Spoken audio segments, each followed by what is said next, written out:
Finalizados estos 12 años en Egipto, realmente mi salud se había resentido bastante. Estaba cansada. Entonces es cuando mis superiores me ofrecen que yo proponga un lugar tranquilo donde ir a descansar y a reponerme por un par de años. Y entonces es ahí cuando yo elijo y pido ir a Siria. Enero del 2011. Muy mala para elegir lugar de descanso. Pero bueno, lo cuento, siempre lo cuento esto. Y lo cuento a propósito, para que se entienda lo que era Siria antes de esta guerra.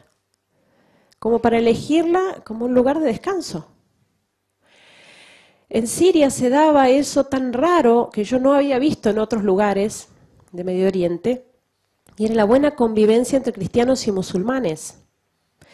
Los cristianos somos minoría en Medio Oriente, aún siendo nuestra tierra, y en general una minoría perseguida y discriminada, más o menos, dependiendo de las circunstancias de cada lugar.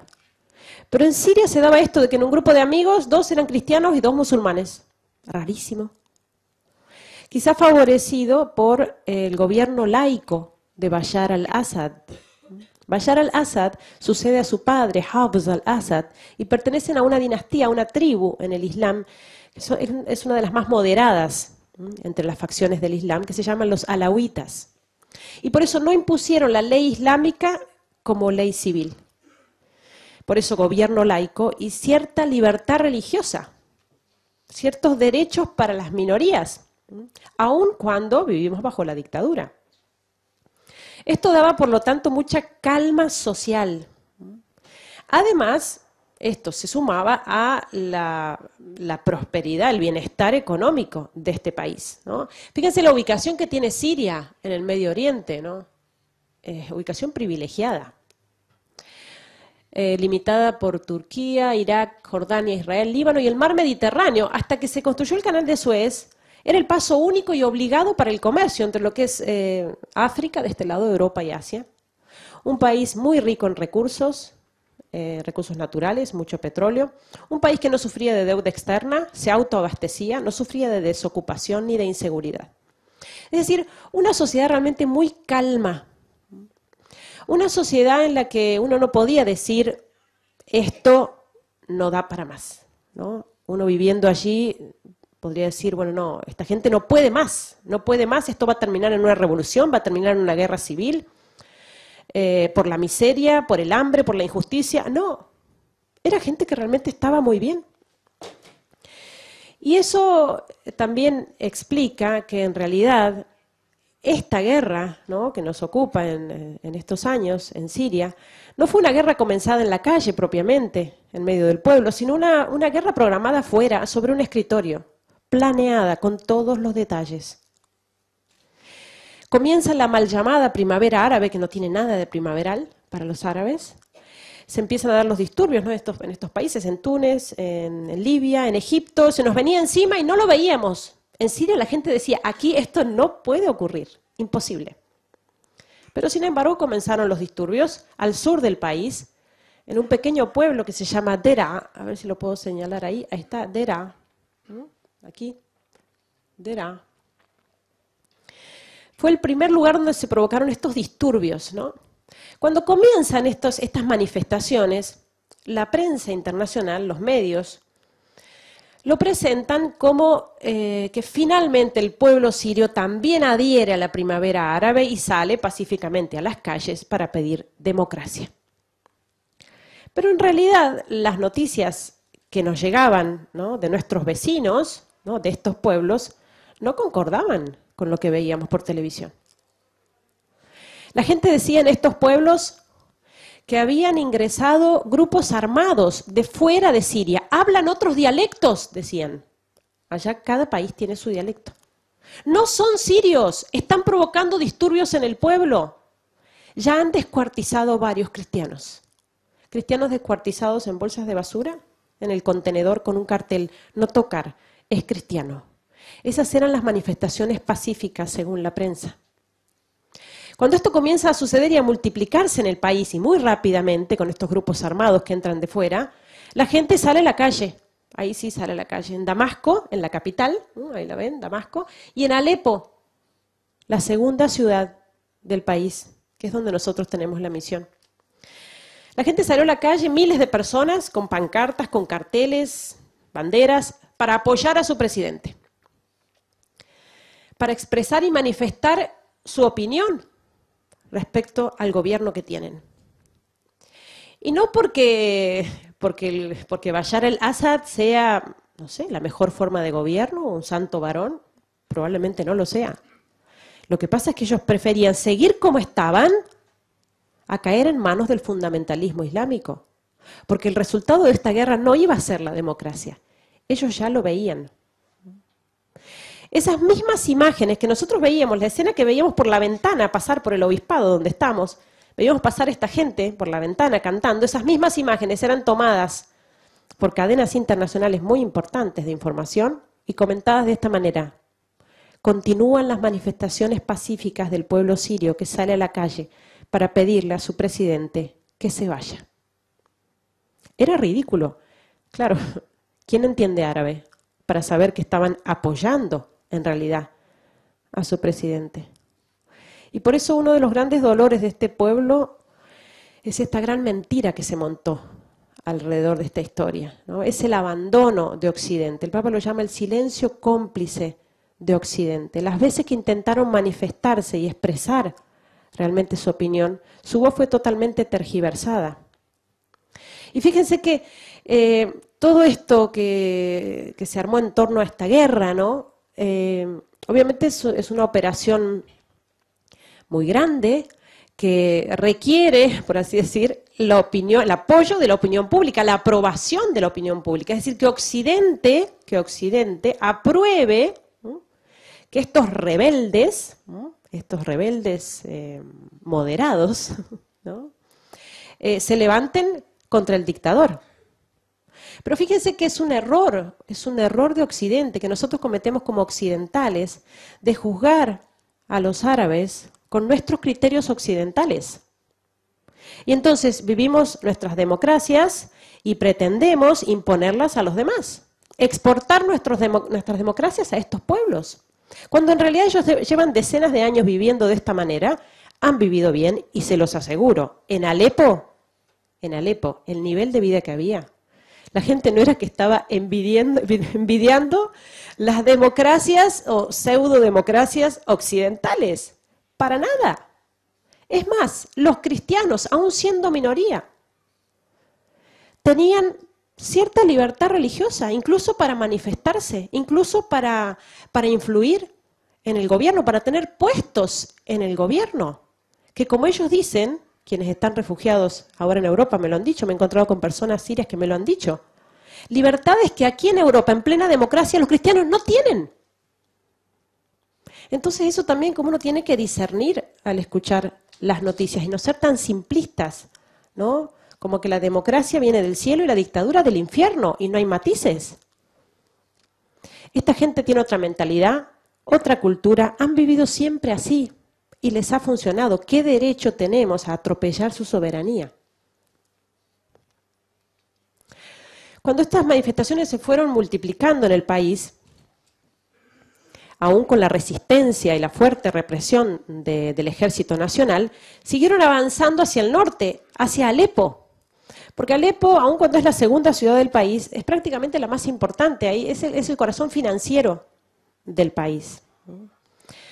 De hecho, Alepo todavía no ha sido tomada por los grupos fundamentalistas. El día que sea tomada, Dios no lo permita, pero el día que sea tomada, definitivamente cae el gobierno y desaparece la presencia cristiana del país porque se impone la ley islámica. Alepo, una ciudad muy importante de 5 millones de habitantes, una ciudad muy próspera de clase empresarial, gente de clase media, alta. Una ciudad que además era famosa en el Medio Oriente por ser una ciudad tan occidentalizada, tan próspera, tan pintoresca, una ciudad milenaria. Además famosa por sus grandes fiestas, sus eventos sociales, ¿no?, incluso sus excesos en la vida social. Y gente que lo último que se esperaba era encontrar sus barrios, ¿no?, la hermosa ciudad de Alepo, convertida en una pila de escombros. Porque con la llegada de los terroristas de estos grupos, que fue de un día para el otro, varios barrios, sobre todo de la periferia, quedaron en este estado. Lo que hicieron estos grupos armados fue rodear la ciudad. Aquí tenemos un mapa de la ciudad de Alepo. Rodearon la ciudad. Ahí está nuestro barrio, Hay Shahba. Rodearon la ciudad y la sitiaron. Es decir, bloquearon completamente una ciudad de 5 millones de habitantes. Aun cuando el Ejército Nacional intentó retomar el control de las rutas de acceso, no lo logró hasta pasado un año.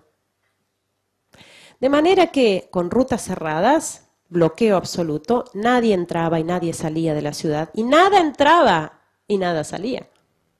Se acabó el combustible muy rápidamente y ya no veíamos vehículos por la calle. Se acabó el gas. Se acabaron las garrafas de gas. Y esta gente que lo tenía todo, salía a la calle y arrancaba ramas de los árboles para cocinar algo para comer. El tema de la luz, el agua, ¿no? Desde entonces han tomado usinas eléctricas. Tenemos 1 hora o 2 horas de electricidad por día. Cuando tenemos. Ahora, actualmente, la ciudad de Alepo lleva 50 días sin electricidad. El agua llega una vez por semana o cada 10 días, llega por unas horas. Pero en ese tiempo del bloqueo, ese año, fue terrible por el tema de los alimentos.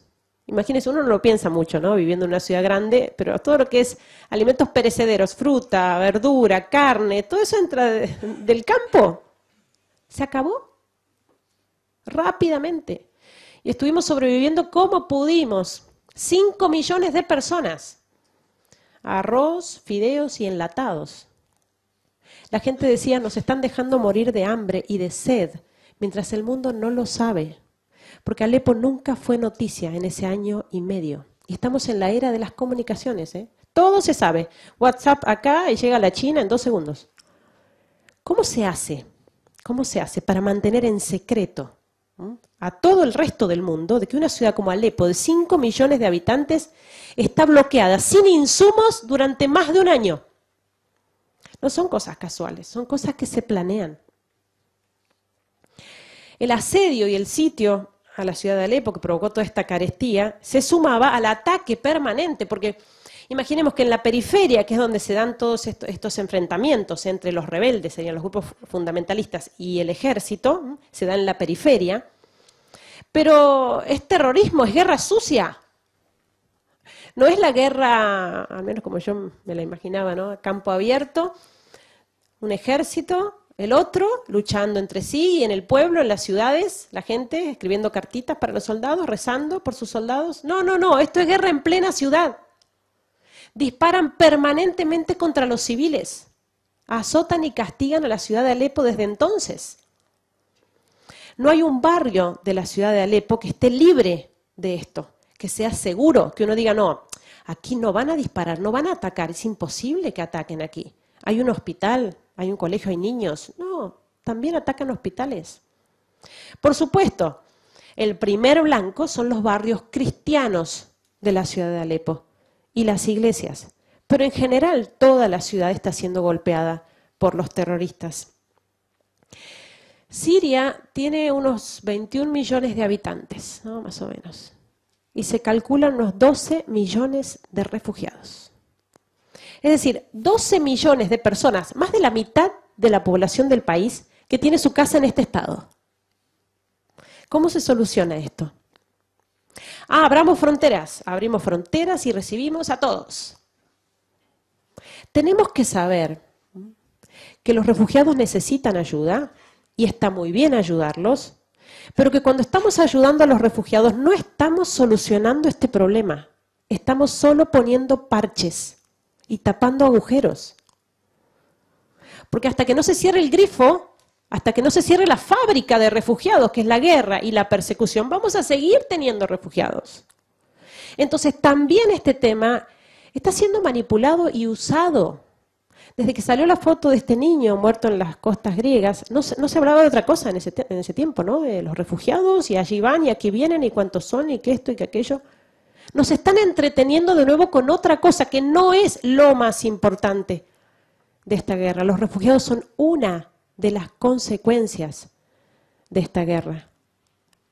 Si no, pensemos cómo ha sido manejado este tema cuando lo lógico sería que los países islámicos, por ejemplo los países del Golfo, ¿no?, que son países muy ricos, tuvieran abiertas sus fronteras para recibir a sus hermanos refugiados musulmanes, ¿sí? ¿Por qué en lugar de mandar millones de euros a Europa para construir mezquitas, para construir mezquitas, por qué no reciben a sus hermanos refugiados en sus propios países? Lo cual sería connatural, sería mucho más sencillo adaptarse en su propia religión, en sus propias tierras. Y entonces Europa, en primer lugar, recibir a sus hermanos cristianos. Esto no es discriminación, es simplemente darnos cuenta de que caridad no significa buenismo. Y este tema de los refugiados también está siendo manipulado. Fíjense que de la oleada de refugiados que entró a Europa, la mayoría no viene de la guerra de Siria. Entró de todo. Tenemos familias nuestras en Alemania que lograron llegar, de la parroquia de Alepo, lograron llegar a Alemania. Hablé con una señora la semana pasada. Estaba aterrada.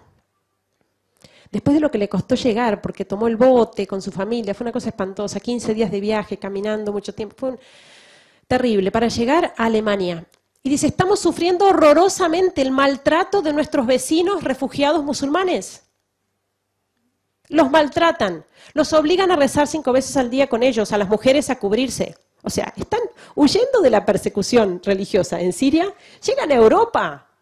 Es nuestra tierra, tierra cristiana, y sufren persecución en pleno corazón de Europa.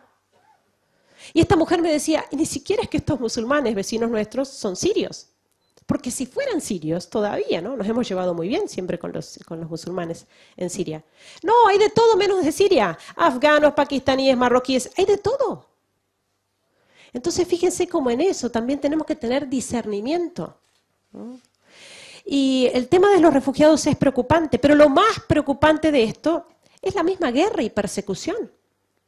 Y por eso la voz de la Iglesia, ¿no? Que lo vemos clarísimo en los obispos de Siria, de Irak, ¿no? Del Líbano, ¿no? El mismo Papa Francisco, están hablando muy fuertemente, y esto desde hace años, no de ahora, ¿no?, de detener esta guerra, de poner los medios eficaces para detener esta guerra y esta persecución, ¿no? Y por eso hablan, basta de abastecer a los grupos rebeldes con armamento.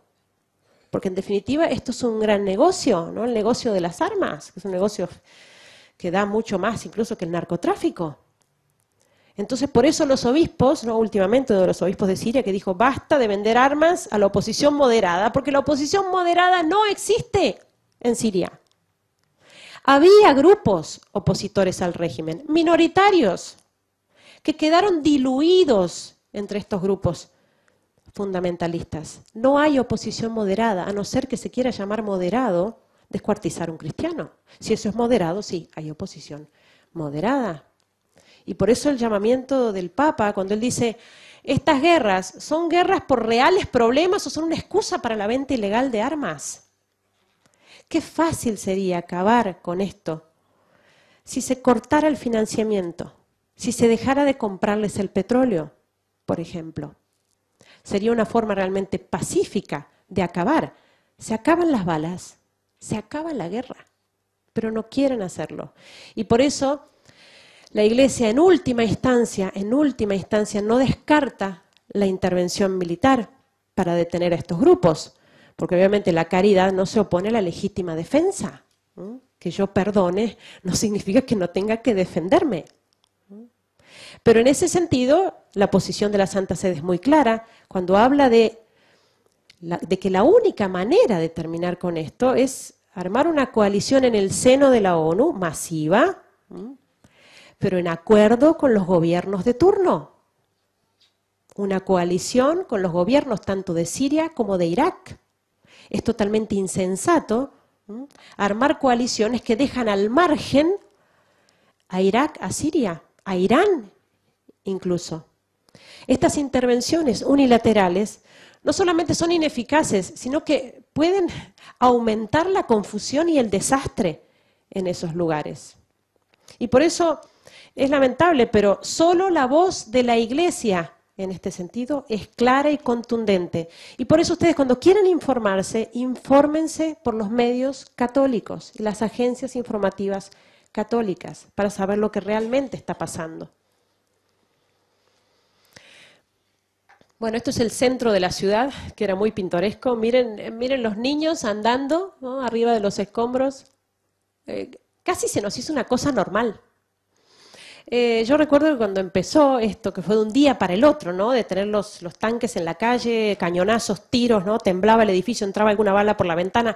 Esas 2 primeras semanas fueron terribles, estábamos encerrados todos, hubo toque de queda, no salíamos, era muy difícil dormir. Pero claro, esas semanas del comienzo se hicieron meses y los meses se hicieron años en la misma situación. Guerra en plena ciudad. Entonces obviamente la gente empezó a salir, digamos, no a pasear, nadie sale a pasear en Alepo, ¿no? Pero a salir para comer, para trabajar, los chicos al colegio, los jóvenes a la universidad. Es la vida cotidiana, que obviamente es del todo particular, ¿no? Uno cuando anda por la calle tiene que andar con mucho cuidado, normalmente salimos con zapatillas para poder correr, ¿no? Estar muy atentos a los ruidos, ¿no?, las explosiones, los tiros, a ver de dónde vienen, más o menos uno calcula la distancia, ¿no? Pero imagínense lo que es eso para los niños, que están viviendo esto desde hace más de 4 años. Un niño que ha vivido así su infancia. Niños que toman pastillas para dormir, porque por el miedo a la noche no pueden conciliar el sueño. Niños que juntan balas, tienen su cajita de cartón y vienen a la parroquia con la cajita de cartón y se intercambian las balas, los proyectiles, como si fueran figuritas. Porque es lo que uno encuentra en cualquier lugar, en la calle, en la terraza, en el balcón. No es raro que uno va caminando por la calle y le caiga una bala cerca, que pique al lado y uno la levanta todavía caliente del piso. Esa es la vida cotidiana, sobre todo de nuestros cristianos, ¿no?, en los barrios cristianos sobre todo. Miren estos francotiradores, ¿no? Son lugares, son calles, determinadas calles que ya sabemos cuáles son, que tienen, las cuales tienen alcance los francotiradores, y ya sabemos que hay que correr mucho, ¿no? Nos preparamos en una esquina, por ejemplo, de este lado, de a varios, y bueno, 1, 2, 3, y cruzamos corriendo lo más rápido posible para que no ser alcanzados por las balas del francotirador, y de a varios para ayudarnos, en el caso que le den a uno, el resto pueda arrastrarlo, auxiliarlo. Vida cotidiana de esta gente, ¿no?, sobre todo en barrios cristianos, iglesias destruidas. Y el ataque con proyectiles, que es de lo más común, lo más frecuente en cuanto a armas que están utilizando los terroristas, son estos proyectiles que caen con tanta frecuencia uno detrás del otro que la gente habla de ellos como de la lluvia. Utilizan el mismo término en árabe, bitmatar, se dice en árabe. Y se preguntan así, entre los jóvenes, por ejemplo, bueno, ¿cuántos llovieron este fin de semana en tu barrio? Llovieron 50. Lluvia de proyectiles. Armas caseras que no son muy grandes, el problema es que las preparan con todo tipo de elementos cortantes adentro, vidrios, clavos, latas. Entonces, el problema de la caída de proyectiles, de la explosión de un proyectil, no es en sí misma la explosión, que se lleva una habitación, no más. El problema es la onda expansiva. Cuando eso explota, reparte, ¿no?, por cientos de metros durante varios minutos todas esas esquirlas. Y por eso, cuando uno anda por la calle y escucha este tipo de explosiones, que ya las distinguimos bien, sabe que es uno que ya tiene que correr, ¿no? Correr y esconderse, protegerse detrás de algo sólido, para que no protegerse de las esquirlas. Esto es tan frecuente que la asistencia sanitaria se ha hecho totalmente ineficaz, está colapsada. Esto no es una película, ¿no? Uno lo ve en las películas, una explosión, o se detiene todo el tráfico, llega la policía, las ambulancias, los periodistas, todo. No. Esto sucede, estas explosiones, cada 15 minutos, cada media hora, cada 40 minutos y a veces en el mismo barrio. Hace tiempo ya que no vemos ambulancias. Cuando se produce una explosión de estas, vienen los camiones, como los que ven aquí, que recogen restos, los restos humanos, ¿no?, rápidamente con esas bolsas de basura grandes, esas negras, y van recogiendo todo lo que queda desparramado, una cabeza, un brazo, una pierna, eso se hace un nudo al camión, y rápidamente eso va a la morgue, a los hospitales. Se alisa la calle, los escombros, y a la media hora, a la hora, la vida continúa. Y si alguien quiere buscar a algún familiar, reconocer a alguna víctima, tiene que ir a la morgue y abrir bolsa por bolsa para buscar algo de esta persona que busca. Como lo hemos tenido que hacer muchas veces, nuestros sacerdotes lo han hecho muchas veces. A nosotros nos pasó, bueno, obviamente viviendo en esta situación de riesgo permanente, hemos visto pasar la muerte muy de cerquita, ¿no? Muchas veces, ¿no? Por diferencia de minutos o de metros, ¿no? Pero especialmente trágica fue una experiencia que realmente nos marcó en el barrio, que fue la caída de un misil que cayó allí. Esta foto está sacada desde la terraza del obispado donde vivimos, ¿no? Al lado de la catedral. El misil cayó a 50 metros allí, detrás del camión. Ya está tapado el cráter, fíjense. Los camiones ya han alisado el terreno. Esta es calle principal, no es calle de tierra. Parece calle de tierra, pero es por los escombros. Todo esto era una gran arboleda. Aquí negocios ambulantes, aquí carpas de refugiados. Esta es la ciudad universitaria. Esta sola explosión de este misil, no proyectil, misil, se llevó 400 muertos. Muchos estudiantes universitarios. Fue a la 1 del mediodía cuando cayó este misil. Yo estaba por subir a la terraza, el edificio del obispado es muy grande y en la terraza tenemos una pequeña habitación donde está el lavarropas. Yo estaba por salir en ese momento cuando uno de los sacerdotes del piso de abajo me llama. Hermana, ¿dónde anda? Le digo, padre, ya vengo, son 2 minutos, miro el lavarropa y vuelvo. Era casi la 1. El padre me dice, no, hermana, venga, baje, que le tengo que decir una cosa. Santa obediencia. Cerré la puerta de la terraza y bajé apenas unos pasos y cae el misil. Cae el misil, que el estruendo fue terrible, ¿no? Como un terremoto, y eso que estamos acostumbradísimos a las explosiones, que son permanentes, ¿eh? Cada 15 minutos, cada media hora. Pero esto, la caída del misil tan cercano, provocó que nosotros, estando en el tercer piso del edificio, viéramos pasar por la ventana los pedazos de asfalto y los pedazos de autos, y había restos humanos en todas las terrazas de los edificios a la redonda.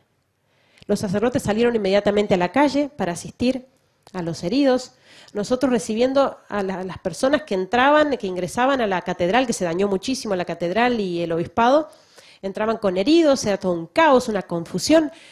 Nosotras además intentando ubicar a nuestras estudiantes. Nosotras allí en el obispado tenemos una pensión para estudiantes universitarias.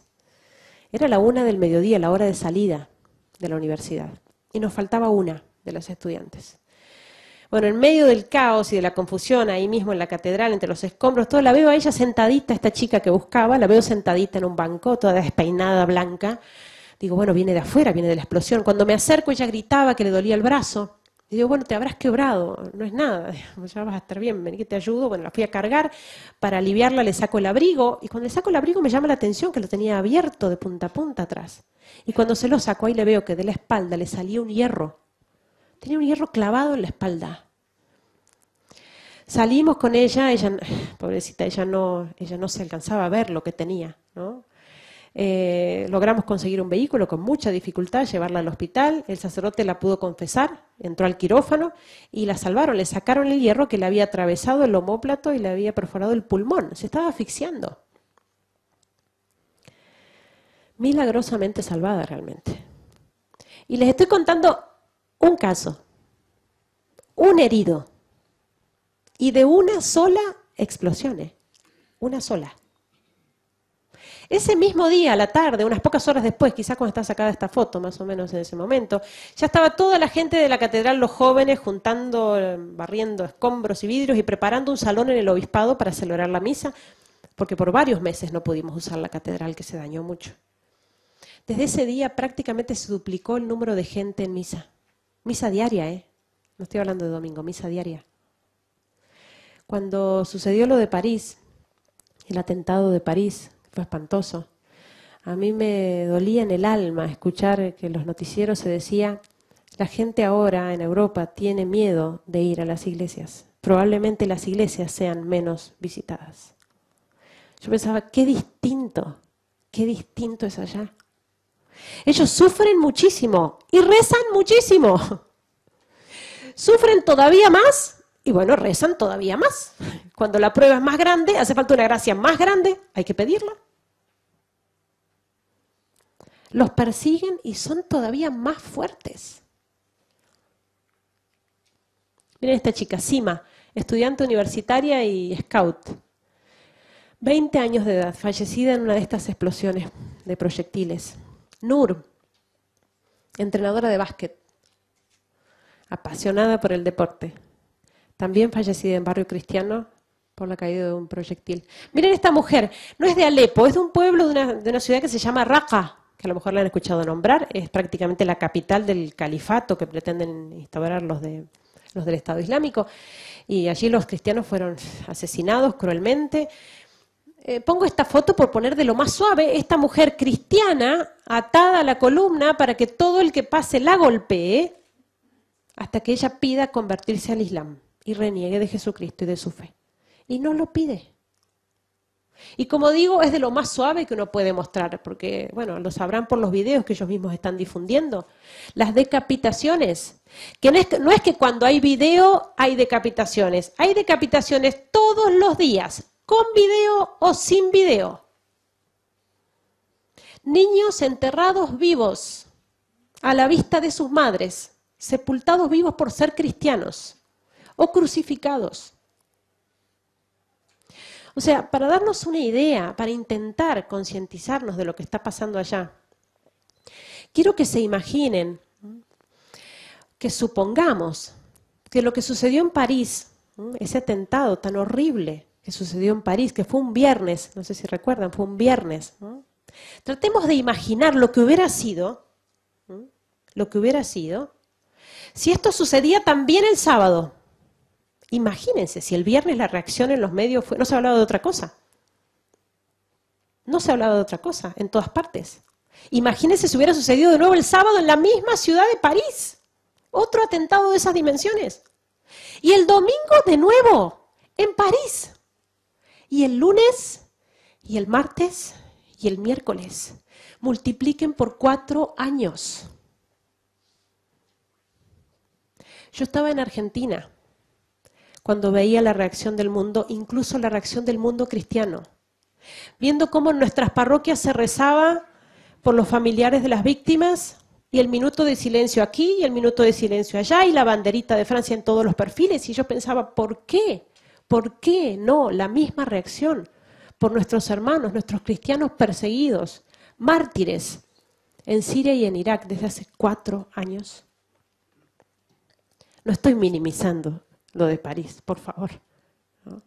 Simplemente tratando de hacer tomar conciencia de lo que significa este genocidio del que somos testigos nosotros. Bueno, miren, hay una foto de los nuestros, gente de la parroquia, de la catedral. A mí me gusta mucho esta foto porque hay de todo un poco, ¿no? Hay niños, miren los rostros de esos niños. Hay jóvenes, miren los jóvenes. Bueno, no tan jóvenes y ancianos, ¿eh? Miren esos rostros. Y díganme qué es lo que llama la atención de esos rostros. Si no es la sonrisa. Es la sonrisa. Sonrisas que, bueno, cuando nosotros ponemos estas fotos en las páginas nuestras, es muy gracioso porque la gente escribe y pregunta. Muy lindas las fotos, pero nos gustaría ver fotos de la gente de la guerra. Son estos mismos. ¡Ay, qué lindas fotos! ¿Son anteriores al conflicto? No, son de ahora. Esta gente sonríe así ahora. Y son sonrisas verdaderas, ¿eh? Yo soy testigo, vivo con ellos. No son sonrisas de foto, sonrisa de perfil, ¿no? Que uno sonríe así, para la foto y después ya vuelve a... No, no, no, ellos sonríen. A la par de semejante sufrimiento, sonríen. Son sonrisas que, sinceramente lo digo, extraño. Porque no las veo fácilmente afuera. Entonces uno se lo pregunta espontáneamente, ¿cómo pueden sonreír así? O sea, llevo contándoles, no sé, llevo media hora o más de media hora, contándoles lo que está pasando allá, resumiéndoles en media hora lo que está pasando allá, y les veo los rostros de sufrimiento, lo están sufriendo con ellos. Hay algunos que ya están llorando por ellos. Lo sufren porque lo escuchan contar media hora. no porque lo viven media hora, que les digo, ya es muy distinto vivir esto media hora. ¿Qué será entonces no vivirlo media hora, sino 4 años seguidos? ¿Cómo se puede vivir estos 4 años y sonreír así? La única respuesta es la fe. Es la fe que los anima. Es la fe que los hace fuertes. Es esa fe que los hace continuar su vida cotidiana realmente con alegría. Y más alegría que antes. En ese sentido, por ejemplo, miren los jóvenes, ¿no? Nosotros se los preguntamos, sobre todo los jóvenes, ¿cómo puede ser que ahora sonrían más que antes? Estos chicos, la mitad de estos chicos eran empresarios y millonarios, y lo tenían todo. Y ahora que lo han perdido todo, sonríen más. ¿Ellos qué dicen? Lo que pasa es que antes estábamos tan entretenidos con las cosas del mundo que nos olvidábamos de las cosas importantes. Y ahora la guerra y la persecución nos vino a dar un sacudón y a poner cada cosa en su lugar. Porque la primera preocupación nuestra eran las cosas materiales y el dinero y pasarla bien y el poder y la fama. Y nuestra alma, en definitiva, en último lugar. Porque, ojo, cristianos, estamos hablando de cristianos que iban a misa el domingo, pero una patita en la iglesia y la otra patita bien enterradita en el mundo. Llevando a la par vida de pecado, de vicio, todo. Entonces, claro, este sacudón que provoca la persecución y la muerte, ese contacto permanente que tenemos con la muerte. Nosotros allá convivimos con la muerte, lo cual significa que estamos en un grupo, las personas que nos vemos hoy y mañana ella no está, y al otro día él, y al otro día ella, y uno se lo ve venir, y uno lo piensa, ¿no? Uno se va a dormir a la noche, ¿no? Sobre todo a la noche es muy intenso el bombardeo, y además uno no está entretenido haciendo cosas, como en el día, y uno lo piensa, a lo mejor mañana no me levanto, a lo mejor no me levanto, a lo mejor este es mi último día. Entonces allá uno piensa en la muerte, no les digo todos los días, les digo varias veces al día. Y entonces este contacto con la muerte le da sentido a la vida. Entonces allá ellos dicen, la vida es corta. Es cierto que la vida es corta, no era un chiste. La vida es corta y con la muerte esto recién empieza. Y lo que estoy diciendo no es una novedad, ¿no? La gente allá en Siria, la gente se muere. Qué cosa tan extraña, la gente se muere en Siria. Pero todos nos morimos, hermana, todos nos morimos. Sí, pero ¿cuánto pensamos en la muerte? ¿Cuántas veces? Y somos cristianos, oímos hablar de esto en los sermones, en la misa, lo meditamos, lo leemos. Pero cada uno, si pensara, a ver, ¿cuántas veces en mis 30 años, en mis 50, en mis 80 años, cuántas veces he pensado seriamente en que me voy a morir y que me puedo morir hoy? Eso cambia la vida. Imagínense que allá, ellos lo dicen, hay que vivir cada día como si fuera el último, porque realmente puede ser el último. Realmente este puede ser el último día para alguno de nosotros aquí, ¿por qué no? No hay bombardeo, pero alguno se puede infartar, al otro pisa un coche, al otro... ¿Alguno podría morir esta noche? No sabemos cuándo. Pero viviendo con esa conciencia allá, imagínense, ¿no? Imagínense, este puede ser mi último día, ¿no? Hagamos el ejercicio de pensarlo práctico. Si yo supiera, acá Monseñor nos ha dicho que tuvo una revelación y que esta noche se nos termina. Esta noche. Cada uno se pondría a pensar, si se termina esta noche. A ver, bueno, tengo que confesarme, porque vengo estirando, tengo que confesarme. Tendría que pedir perdón, ¿sí? Tengo que pedir perdón, porque tendría que perdonar a esa persona que me está pidiendo perdón y no la quiero perdonar. ¿Cuántas cosas? Imagínense cómo cambia la vida familiar. Es mi último día, ¿me voy a pelear en mi último día? Entonces, ¿por qué nos peleamos? Si puede ser mi último día. Por eso les cambió la vida a ellos. Cuando mi madre me llama, cuando yo estoy allá, mi madre me llama por internet, yo disfruto esa conversación, no se lo digo para no angustiarla más, pero la disfruto porque digo, a lo mejor es la última vez que hablo con ella, entonces, ¿qué le quiero decir? ¿No? Todo lo que quiero decirle, que quiero que le quede a ella. Bueno, así tendrían que ser todos nuestros actos durante el día, porque puede ser nuestro último día. Y por eso ahora la primera preocupación para ellos, la primera y la única, es tener bien preparada el alma. Si me muero hoy, ya sé dónde quiero ir. Entonces, por eso la frecuencia en los sacramentos. Asisten a misa, incluso a misa diaria cuando pueden.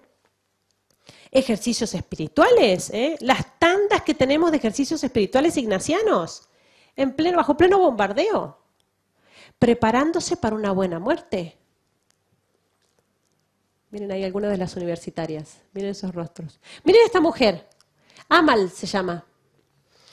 Esta mujer tenía 4 hijos, acá vemos a uno de sus hijos. Tenía 4, perdió uno de sus hijos trágicamente, porque el muchacho había hecho una operación muy sencilla en el hospital, estaba esperando junto con su madre, con ella, esperaba que el doctor llegara para que le diera el alta, y cae un proyectil cerca del edificio, se tiembla el hospital, entonces él le dice a su madre, anda a pedirle que nos cambien de habitación, mamá, porque estamos muy cerca de la calle, es peligroso. Sale la mujer, en eso cae un segundo proyectil ya delante de la ventana. La mujer cuando siente el estruendo se vuelve sobre sus pasos y se encuentra con su hijo despedazado en la explosión. Este muchacho se llamaba Nahum. Ella lo llora muchísimo a su hijo Nahum, pero ella dice, mi hijo ya estaba preparado para el cielo, y yo lo veía preparado para el cielo. Ella cuenta que siempre cuando estaba con miedo de que le cayera un proyectil en su casa, ¿no?, en barrio cristiano, este muchacho, le decía, citando el Evangelio, mamá, no tengas miedo de los que pueden matar el cuerpo, pero no pueden matar el alma. Dice esta mujer, yo me tranquilizaba con estas palabras y ahora mucho más. Él ha muerto en la guerra, pero vive en el cielo. Cuando ella me contó esto, yo me acordé de mi mamá. Mi mamá, conversando con unas amigas, las señoras le decían, pero ¿no has visto las noticias? ¿No te preocupa que tu hija se muera en la guerra? ¿Cómo no te la traes? ¿No te preocupa que se muera? Mi mamá les dijo, ¿ustedes me lo dicen a mí? ¿A ustedes no les preocupa que sus hijos y sus hijas salen los fines de semana y llegan a la mañana borrachos, drogados? Vaya a saber haciendo qué, con quién, muertos en el alma. ¿No es eso más preocupante?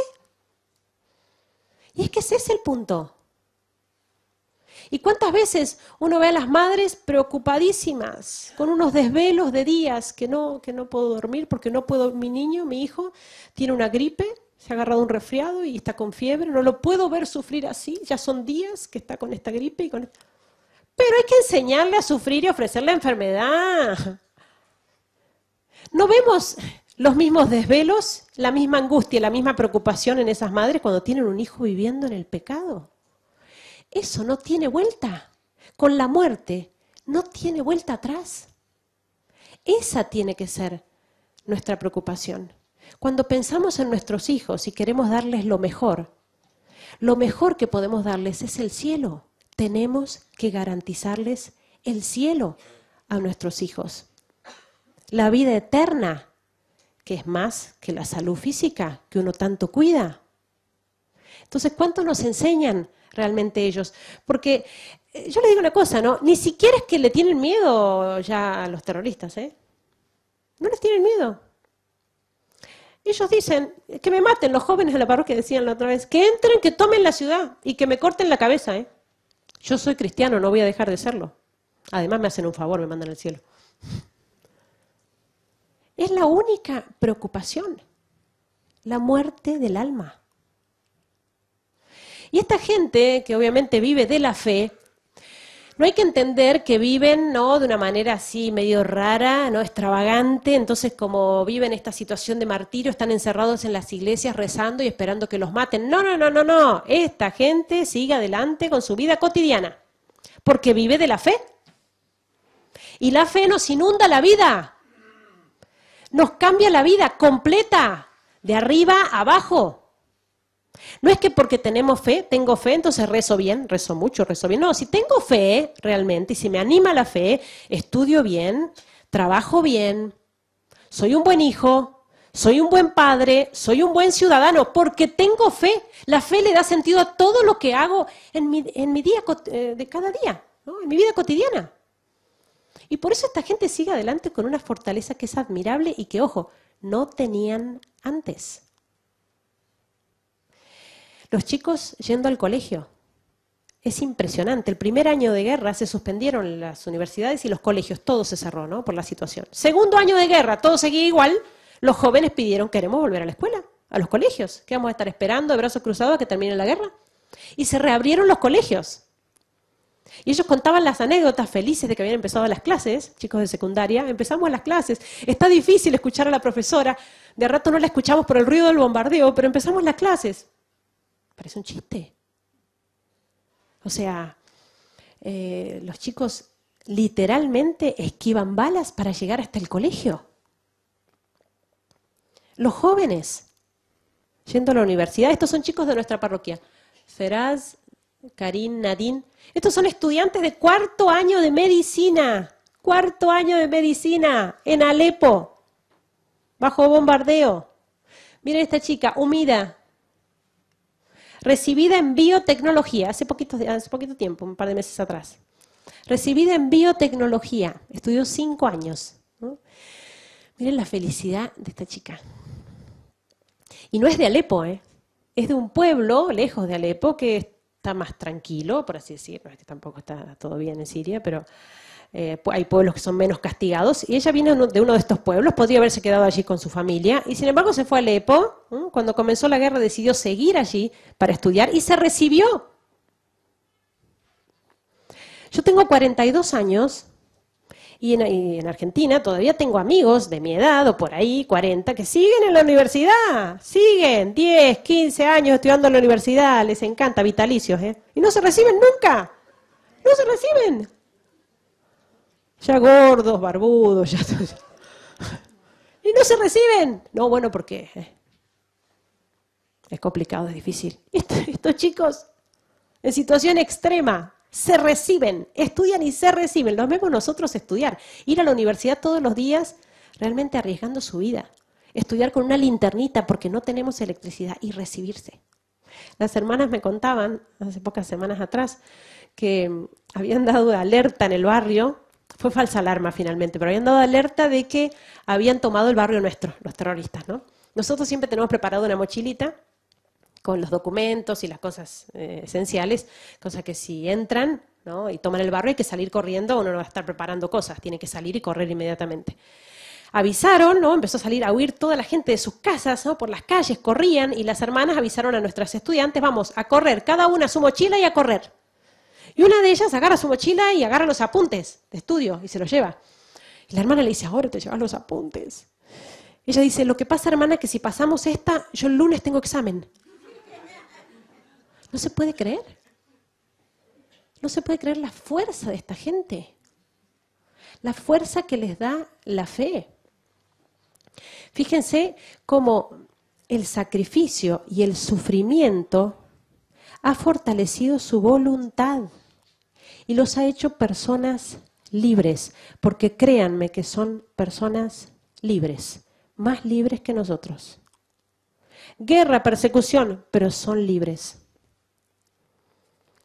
A nosotros, ¿cuántas veces nos pasa, ¿no?, con nuestros hijos, con nuestros niños, con nuestros jóvenes, que queremos evitarles el sufrimiento? Y queremos hacerles que todo les sea más fácil.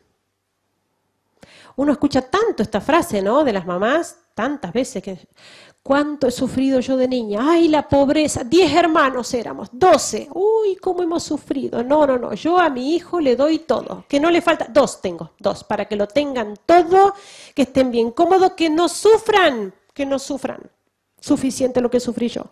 Pobres niños, los hacemos esclavos de sus caprichos. Y después cuando crecen y se enfrentan con la vida real, que está llena de dificultades y de sufrimientos y de pruebas, se dan cuenta de que los hemos engañado. Chocan con la vida real y fracasan, porque no los hemos preparado para el sacrificio, no los hemos preparado para la renuncia, no los hemos hecho personas libres, dueñas de sí mismos, que puedan decidir hacer algo, cueste o no. Y cueste lo que cueste. Nos quejamos mucho de nuestra juventud, ¿eh? Yo lo escucho mucho en Argentina. Esta juventud floja que tenemos, que no son constantes, que no perseveran, que no se pueden comprometer con nada, todo lo dejan a la mitad. Pero si no nos hemos preparado para la vida, vemos los matrimonios fracasar después de 10 años de novio adorándose, 2 años de casados y se separan. 2 años. ¿Qué pasó? Fue muy difícil. ¿Y quién te dijo que iba a ser fácil? ¿Por qué se creen que me hice monja, no? Pero claro, ¿quién te hizo creer que iba a ser una cosa fácil el matrimonio? ¿Dónde está escrito? A ver. Es que eso es lo que nos pasa. Y criamos a nuestros hijos, ¿no?, en esta sociedad de consumo y de hedonismo y de materialismo. Claro que es el yo y el yo. 1 o 2 en la familia. Después, claro, el terrible problema de cuando uno se casa, tiene que compartir o con otra persona. Ahora no soy solo yo, es ella también o él, ¿no? El matrimonio. Y entonces, terrible problema. Si hemos sido criados en el egoísmo, no estamos dispuestos ni sabemos lo que es renunciar a los propios gustos por el bien del otro. No lo sabemos hacer porque no nos lo enseñaron. Entonces fíjense cómo nos dan ejemplo de que el sufrimiento en nuestra vida es un trampolín. Es un trampolín para crecer, es un trampolín para el cielo, para formar personalidades libres y fuertes. Miren esto. Un matrimonio, a lo mejor conocen esto porque fue muy difundido en las redes sociales. Una boda. Miren las paredes descascaradas de la iglesia y bueno, las ventanas sin vidrios. El casamiento fue a mediodía. Entra el sol. Porque se casaron en una iglesia sin techo. Y flor de casamiento, ¿eh? En una iglesia sin techo. Y nosotros con nuestros matrimonios entre nuestros jóvenes para que se casen, lo que hay que hacer para que se casen. 10 años de novio y finalmente han puesto fecha y reúnen a la familia. Bueno, queremos darles la noticia de que hemos puesto fecha, ¿sí? Nos casamos en el 2025. En el 2025. Sí, porque ya eso nos va a dar el tiempo suficiente para preparar las tarjetas. Porque bueno, las tarjetas son con una florcita especial que viene, que la mandan de Alemania, una florcita que tiene así que para casarse con esa tarjeta es. Y el salón, que ya lo tenemos señado, y los invitados que vienen. Y mueren en el intento, ni llegan a casarse, ni llegan. Y si llegan, ya han vivido juntos y ya todo, ¿no? Ya no hay ni novedad. Si se casan no hay ninguna novedad de nada. ¿Qué estamos formando entre nuestros jóvenes? Estos chicos se casan en una iglesia sin techo. Si quiero hacer las cosas bien, las puedo hacer bien. Este muchacho, que se llama Rami, iba a misa todos los días a la catedral. Rosario y misa. En realidad tiene una historia muy graciosa porque cuando él era chico cristiano, pero digamos, muy alejado de la fe, ¿no? No rezaba, ¿no? Un chico muy superficial. Cuando tenía 14 años, sus amigos lo invitan a ir a la iglesia. Él dice, no, yo la iglesia no la piso. Entonces le dicen, no, pero vení a misa, vení, vas a ver que está lleno de chicas lindas. Entonces él aceptó y fue. Era el mes de María, mayo. Las iglesias se llenan de gente en Medio Oriente durante el mes de mayo, todos los días, hasta ahora, incluso durante la guerra. Él dice que iba re contento todos los días con sus amigos, se quedaba al fondo y miraba a las chicas en misa. Pero claro, iba todos los días, llegó el 1 de junio, entró en la iglesia y se encontró con 10 viejitas. ¿Y qué pasó? ¿Quién se llevó a las chicas? Entonces le explicaron, ¿no? Lo que pasa es que terminó el mes de María. Entonces él dice, en ese momento obviamente fue una gracia de Dios muy grande la que recibió. Él dice, me puse tan triste y tan mal que le dije, Señor, te prometo que desde hoy hasta el día que me muera, no te voy a dejar solo ni un solo día. Desde entonces, desde los 14 años, Rami va a misa todos los días. Un buen día no lo vimos en la catedral, en misa, pensamos, bueno, algo le pasó, seguramente, era imposible que no estuviera Rami. Lo habían secuestrado, efectivamente. Se lo llevaron atado en el baúl de un auto con gruesas cuerdas, lo encerraron en un bañito muy pequeño, una letrina, sentado en una silla y atado con cuerdas a la silla. Esposas en las manos, ahí se ve la marca, ¿no?, de las esposas. Estuvo allí atado 2 días, ¿no? Los ojos vendados. Le dijeron que apenas recibieran el rescate de dinero lo iban a matar. Él rezaba y rezaba. Él cuenta que, bueno, rezaba mucho el rosario. Fueron 2 días en que rezó ininterrumpidamente, sin comer ni dormir. Rezaba el rosario, rezaba una oración a la Virgen que quieren mucho ellos allá. Bajo tu amparo nos acogemos, Santa Madre de Dios. Bueno, esta oración que quieren mucho. Y le rezaba a San Miguel Arcángel, ¿no? San Miguel Arcángel, defiéndenos en la batalla. Le tienen mucha devoción también. Resulta que, bueno, pasados estos 2 días y él pidiéndole a Dios y a la Virgen que lo libraran, en un momento se le ocurre fingir un dolor de cabeza y empieza a gritar. Y gritar hasta que lo cansa, el que lo cuidaba, lo cansó. Entonces viene, se acerca y le dice, necesito tomar algo para el dolor de cabeza, no puedo más. Entonces se va. En ese momento él dice, yo me encomendé a la Virgen y de una rompí todas las cuerdas. Gruesas cuerdas con las que estaba atado a la silla. Y dice él, por milagro, totalmente por milagro. Era imposible desatarme solo, se rompieron todas las cuerdas. Se liberó de la silla rápidamente y salió fuera y se encontró con luz natural. Dice, bueno, al menos es más fácil escapar, no estoy en un sótano. Se acercó y era un balcón de un 2.º piso y ya venía subiendo el secuestrador, ¿no? Y estaba él ahí, que nosotros nos reímos mucho, lo cargamos mucho, porque él es un chico muy devoto, muy piadoso, pero deporte, cero, nada, ¿no? Entonces, claro, él se encontró ahí, que bueno, y atado todavía con las esposas en las manos, y dice, me encomendé a San Miguel, al Arcángel, y me tiré, ¿no? Y se tiró, bueno, y se quebró, pobrecito, que aparte lo cargábamos y le decíamos a San Miguel Arcángel, le hubieras pedido las alas. Mirá cómo te hiciste. Pero, bueno, él se reía, pero contando su historia, ¿no? Y su milagro, contando el milagro a todos, una y otra vez. Milagros como ese, todos los días, entre nuestros cristianos, todos los días. Milagros de fe. Milagros que no es que se dan allá, se dan en todas partes. Dios hace milagros entre nosotros todos los días. Lo que pasa es que no los vemos, estamos tan entretenidos con otras cosas. La fuerza de estos cristianos, de estos mártires, de estos confesores de la fe, les viene por una gracia especial de Dios, ciertamente, ¿no? Gracia que se debe a su oración, a cómo rezan mucho, ¿no? Gracia también que se debe a las oraciones de ustedes. O sea, ellos confían y esperan en sus oraciones, realmente. Ellos, cuando uno sale de allá, ¿no? Que podrían pedir tantas cosas, ellos que necesitan tanto, podría hacer una lista así, y ellos dicen, pídanle al mundo que rece. Es eso lo que piden. Y es gratis. Lo podemos hacer todos y sostenerlos. Esa es la primera manera de ayudarlos, rezar. La segunda manera, difundir. Difundir lo que está pasando, que se conozca. Tenemos 2 páginas de Facebook. La primera, SOS Cristianos en Siria. La segunda, Amigos de Irak. Allí subimos noticias de los cristianos perseguidos, ¿no? De lo que está pasando allá, anécdotas, ¿no? De nuestras parroquias, de nuestros cristianos. Difundir estas cosas para que se conozca, para que más gente rece, para que más gente ayude. Entonces, en tercer lugar, ayudar y colaborar con lo que uno pueda, ¿no? En este sentido, yo creo que hay que tomar conciencia de la necesidad de ayudar a los cristianos en origen, a los que están allá, que son los que más necesitan. El cristianismo realmente tiende a desaparecer de estos países y eso sería un grave problema para Occidente.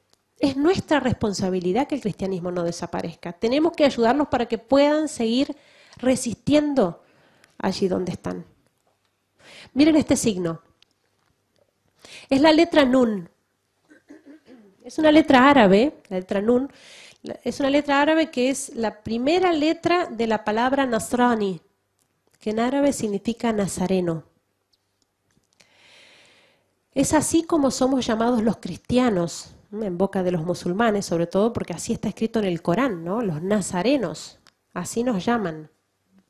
Y por eso, especialmente estos grupos más extremistas, como el Estado Islámico, cuando van entrando en pueblos, ciudades, barrios, van marcando las casas de los cristianos con la letra Nun.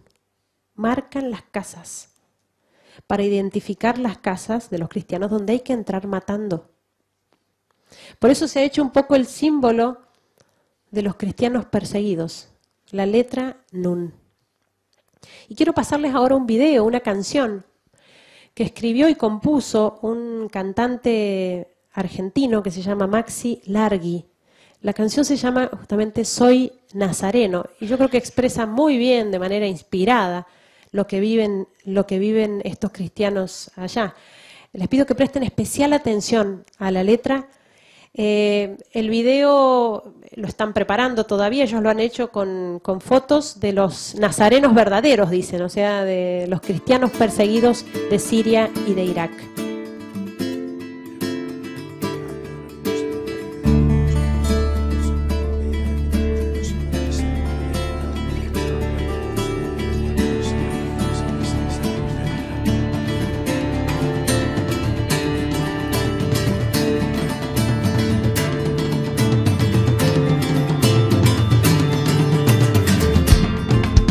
Arenas del desierto se han mojado con la sangre y las lágrimas de Dios. En su marcha las tinieblas van tiñendo las banderas con el negro del terror. Caí en Irak, caí en Siria, ahora estoy de pie. Aunque me tiemblan las rodillas, yo camino por mi credo y me apuntala aquí la fe.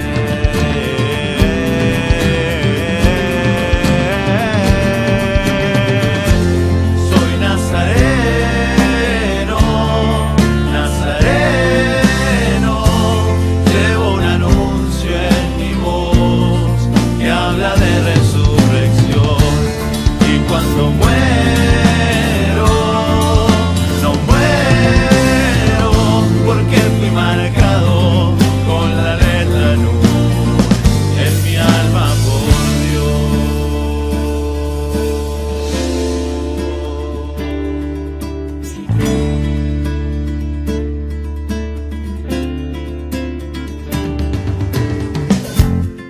Oigo susurrar mi rezo bajo el ruido de Kalashnikov en las calles de Mosul. Mientras cargo con el peso de mis alas que extendidas han formado en mí una cruz. Y entre resacas occidente come al caníbal del rencor. Y aunque hasta el sol parezca ausente, veo pies sobre serpiente, veo el triunfo del amor.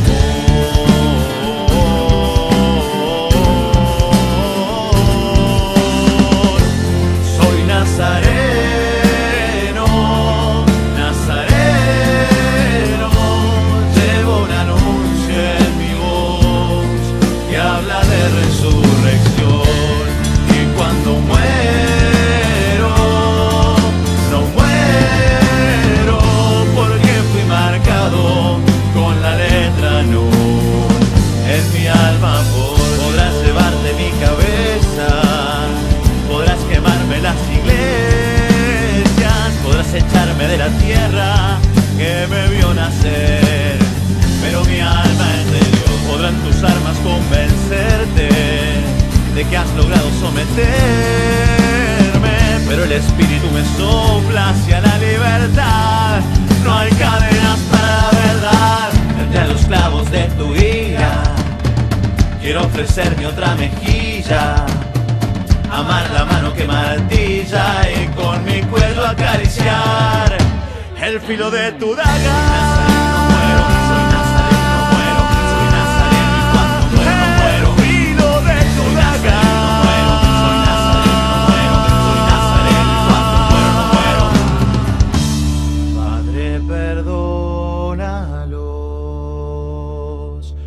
porque no saben lo que hacen.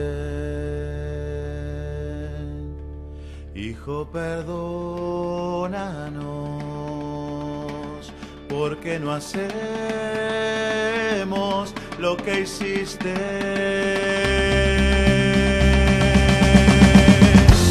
Soy nazareno, nazareno, llevo un anuncio en mi voz que habla de resurrección. Y cuando muero, no muero, porque fui marcado con la letra Nun en mi alma por Dios. Soy nazareno, no muero, soy nazareno, no muero, soy nazareno y cuando muero no muero. Soy nazareno, no muero, soy nazareno, no muero, soy nazareno y cuando muero no muero. Soy nazareno, no muero, soy nazareno, no muero, soy nazareno y cuando muero no muero. Soy nazareno, no muero, soy nazareno, no muero, soy nazareno y cuando muero no muero. Soy nazareno, no muero, soy nazareno, no muero, soy nazareno y cuando muero no muero.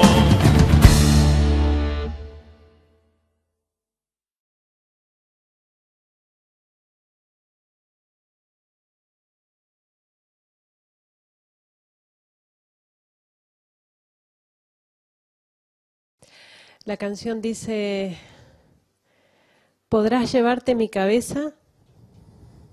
¿Podrás quemarme las iglesias?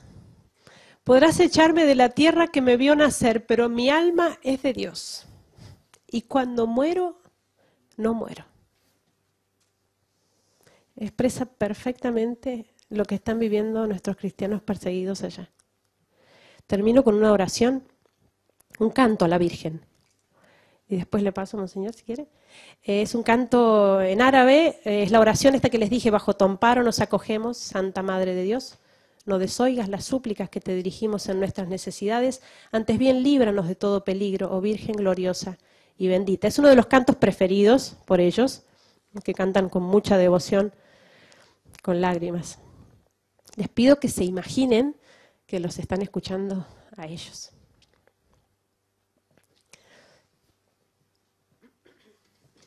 في ظل حمايتك نلتجئ يا مريم لا ترد طلبتنا عندما ندعوك يا فخر البرايا يا خير الورى يا بحر العطايا في الدنيا جرى في ظل حمايتك نلتجئ يا مريم لا ترد طلبتنا عندما ندعوك.